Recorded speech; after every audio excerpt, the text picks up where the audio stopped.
नमस्कार बंधू भगिनींनो, मी कोच प्रभाकर कासार. माझ्या कोच प्रभाकर कासार या यूट्यूब चॅनलमध्ये आपले स्वागत करतो. मी आतापर्यंत बरेच व्हिडिओ आपल्यासाठी प्रसारित केले. त्यामध्ये माझी एक व्हिडिओ मालिका मी आपल्यासाठी प्रसारित करीत आहे. त्या व्हिडिओ मालिकेचं नाव आहे दैनंदिन तंत्रज्ञानाची ओळख. या मालिकेचे मी आतापर्यंत आपल्यासाठी 5 भाग प्रसारित केलेले आहेत आणि या 5 भागामध्ये आपलं निश्चितच ज्ञान आपण वाढवलं असेल आणि त्याचा उपयोग आपण आपल्या दैनंदिन जीवनामध्ये करत असालच. यासाठी तुम्ही मला उत्स्फूर्तपणे भरपूर प्रतिसाद दिलात आणि माझ्या चॅनेलला सबस्क्राईब, लाईक आणि शेअर करून माझा उत्साह वाढवला. त्याबद्दल मी आपले धन्यवाद व्यक्त करतो.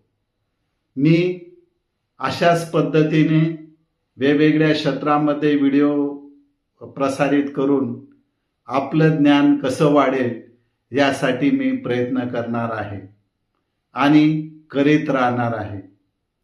यासाठी मला तुमच्या पाठिंब्याची गरज आहे. त्यासाठी माझ्या चॅनलला तुम्ही सबस्क्राईब, लाईक आणि शेअर करा, जेणेकरून मला आपला उत्स्फूर्तपणे पाठिंबा मिळेल आणि माझा उत्साह वाढेल.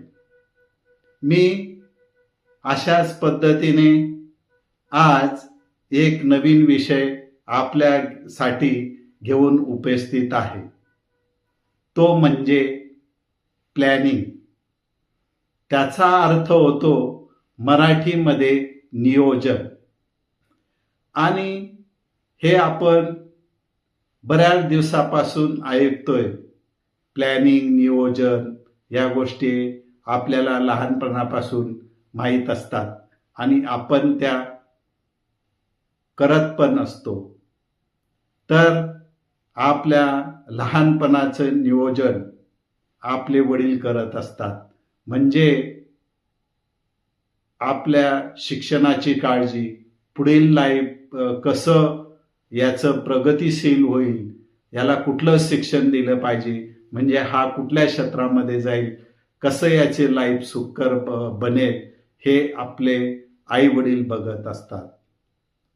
असं असताना आई वडिलांना जेव्हा वाटतं की आपला मुलगा आता मोठा झालाय आणि हा स्वतःच्या जीवनावर स्थिरावलाय, त्यावेळेस आपलं लग्न होतं आणि आपण अशाच पद्धतीने आपल्या फॅमिलीचं, मुलांचं, आपल्या कमाईचं नियोजन नेहमी करत असतो. पण प्रत्येक जण करतो असं नाहीच. आणि या दुनियेमध्ये कमीत कमी 70 ते 80% लोक आपलं प्लॅनिंग करतच नाही. इन्कम येतंय, जातंय, असं त्यांचं दैनंदिन लाईफ असतं. परंतु काही लोक खूप मोठं प्लॅनिंग करतात. त्या प्लॅनिंगमध्ये त्यांना यशस्वी पण होता येतं आणि ते खरोखर यशस्वी होत असतात आपल्या दैनंदिन लाईफमध्ये. परंतु मला असं म्हणायचं नाहीये की जे प्लॅनिंग करत नाही ते सक्सेस होत नाही. सक्सेस होतात, परंतु त्या लाईफला स्थिरता नसते.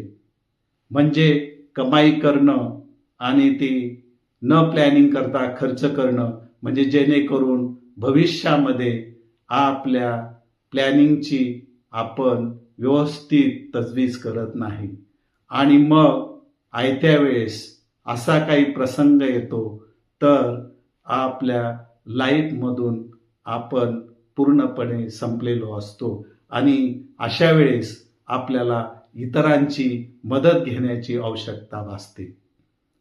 पण माझ्या मते बरेच लोक प्लॅनिंग करतात आणि पुढे प्लॅनिंगप्रमाणे ते वागत असतात आणि आपलं जीवन यशस्वी करत असतात.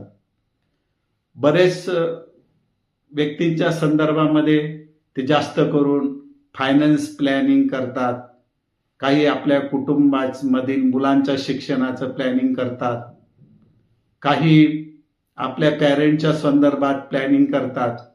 असं सर्व काही ते करत असतात आणि नेमकं ते एक गोष्ट मात्र विसरतात, ते म्हणजे स्वतःचं प्लॅनिंग. ते स्वतःचं प्लॅनिंग करत नाहीत आणि स्वतःसाठी जगत नाहीत, असं माझं मत आहे.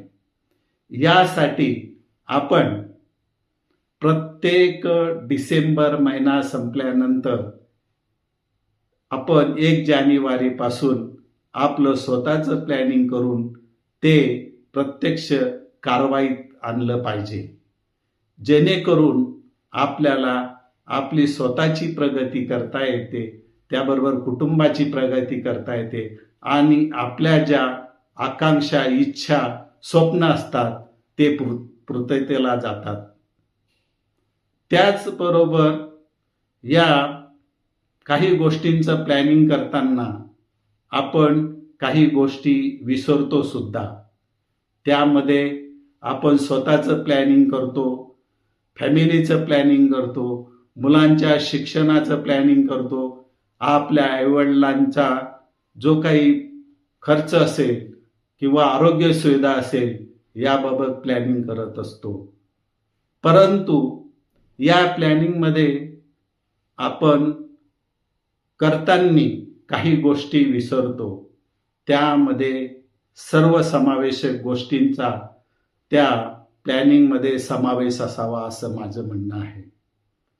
आणि त्या म्हणजे अशा की काही गोष्टींचं प्लॅनिंग करताना काही गोष्टी त्यात समावेश असाव्यात. त्यामध्ये बऱ्याच काही गोष्टी स्वतःसाठी असाव्यात, समाजासाठी असाव्यात, इतरांसाठी असाव्यात, म्हणजे जेणेकरून आपल्याला सर्वसाध्य प्रगती करता येईल. आणि प्लॅनिंग केल्यामुळे दरवर्षी आपल्या प्रगतीचा आढावा आपल्याला घेता येईल आणि आपली प्रगती किती झाली याचं आपल्याला माप त्या प्रगतीद्वारे घेता येईल आणि भविष्यात आपण किती प्रगती केली आणि किती प्रगती करायला लागेल याचं उत्तर त्यातनं मिळेल. म्हणजे प्रगती केली, प्लॅनिंग केला तर सर्वयशस्वी विकास आपल्याला आपला फॅमिलीचा, त्याचबरोबर समाजाबरोबर देशाचा करता येईल, असे माझे मत आहे. धन्यवाद. हा व्हिडिओ बघून आपले मत माझ्या यूट्यूब चॅनलला निश्चित नोंदवा आणि माझ्या यूट्यूब चॅनलला लाईक, सबस्क्राईब, शेअर करण्यास विसरू नका, ही नम्र विनंती. धन्यवाद.